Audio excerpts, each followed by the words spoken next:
Pande sir यांना मी विनंती करते की त्यांनी 2 शब्द आम्हाला खरंच मार्गदर्शन करावं. धन्यवाद.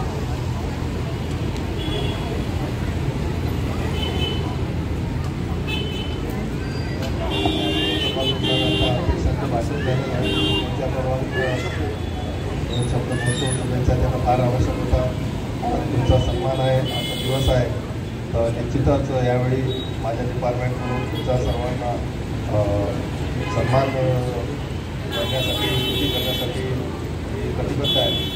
निश्चितच महिलांचं काम आता महिला दिन आहे म्हणून काही स्तुती करणं असं काही बंधनकारक नाही, पण सत्यता आहे की महिलांचं किती योगदान आहे आपल्या कुटुंबापासून तर पूर्ण सरकारी क्षेत्र आणि प्रायव्हेट क्षेत्र यामध्ये किती महिलांनी दबदबा निर्माण केलेला आहे किंवा त्यांच्या कर्तृत्वामुळे काहीतरी आपल्या देशाच्या पुढं जाण्यामध्ये प्रगती होण्यामध्ये निश्चितच हातभार झालेला आहे.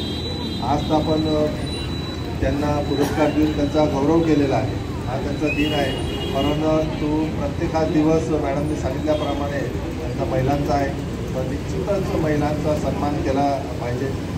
आणि आम्ही पुरुष मंडळीतून आता मी पोलीस क्षेत्रात जवळपास 10 वर्ष काम केलेलं आहे.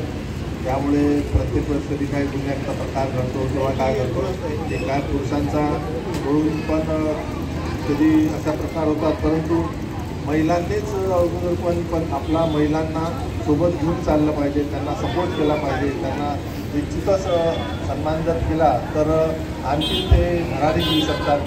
जे एखाद्या वरिष्ठ पदावर काम करतात महिला, जसे एखाद्या मॅनेजर्स असतात किंवा अध्यक्ष असतात, तर त्यांच्या अंतर्गत जर महिला ज्या काम करतात त्यांनी निश्चितच त्यांचं गुणगौरव करायला पाहिजे, कामाची दखल घेतली पाहिजे. आणि आपण महिला आहे हे समजून इतर महिलांच्या काय अडचणी असतात त्यांनी अडचणी समजून घेऊन पुढे त्यांना नेलंच पाहिजे असं मला वाटतं. या प्रसंगी निश्चितच या ठिकाणी जो IDFC बँकतर्फे हा कार्यक्रम त्यांच्या टीमनं आयोजित केलेला आहे. हा छोटा कार्यक्रम जरी असला तरी या कार्यक्रमात अतिशय सूक्ष्म नियोजन आपले तुमचे अध्यक्ष साहेब यांनी साहेबांनी मॅडम यांनी अतिशय सूक्ष्म असं नियोजन या कार्यक्रमाचं केलं. प्रत्येक महिला ज्या आहे त्यांनी चांगलं काम केलं, त्यांचं योग्य सत्कार या ठिकाणी केला. आम्हाला या ठिकाणी बोलावून आमचासुद्धा सन्मान केला, याबद्दल मी बँकेचा आभारी आहे. अगोदर बँकेचं IDFC नाव घेतल्यावर मी अगोदर तयारी करत होतो परीक्षेची, तेव्हा आमच्याकडे बँक बॅलन्स नसल्यामुळे आम्हाला कधी काही बँकेचा संबंध आला नव्हता. परंतु आता तुम्ही म्हटलं तर मी कार्यक्रमाला आलेलोच आहोत. तर त्यावेळेस जशी आमची नोकरी लागली तेव्हा आम्ही आमचे अकाउंट काढले होते. नंतर जरी आमची सरकारी नोकरी तुम्हाला मोठ्या पदावर वाटते, बरोबर आहे, पण ते वेतन एक लिमिटेड असते. आपल्याला वाटतं की मोठे पद असले की वेतन लिमिटेड असतं. तर तसं माझे 1 वर्ष होऊन गेलं होतं नोकरीला, परंतु आपल्याला काही साहित्य घ्यावं लागते. तर मी असं सहज दुकानमध्ये गेलो होतो, तर प्रथमच मला असे IDFC तिथं संपर्क आला होता.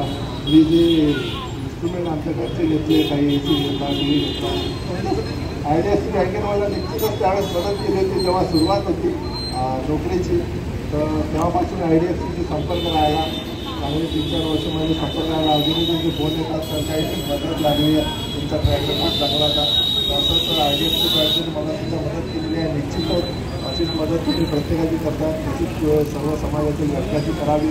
त्यांना आवश्यक असले लोन दुखवायचीच नाही, लोनसुद्धा देऊन भरपूर मदत होते. पैसे कोणी कोणाला देत नाही आणि बँक आपल्याला क्रेडिटवर आपल्याला मदत करते. काही बिझनेसमॅन आहेत त्यांना माहीत आहे, जे महिला आता ज्या आल्या आहेत त्यांना भांडवलाची खूप आवश्यकता असते, तर ही बँक पुरवते त्यांना. तर निश्चितच या बँकेचं मी सुद्धा स्तुती करेल, कौतुक करेल. आणि असे काम स्पेशली महिलांसाठी जर कोणी उद्योग सुरू करत असेल तर बँकेनं निश्चितच त्याच्याकडे जिव्हाळ्यानं बघावं, आपुलकीनं बघावं आणि त्या महिलांनासुद्धा पुढं यायची भरावीची निश्चित संधी द्यावी. एकूणच माझ्या डिपार्टमेंटतर्फे सर्व महिलांचं अभिनंदन करतो, सन्मान करतो आणि मला बोलवल्याबद्दल सुद्धा आभारी आहे.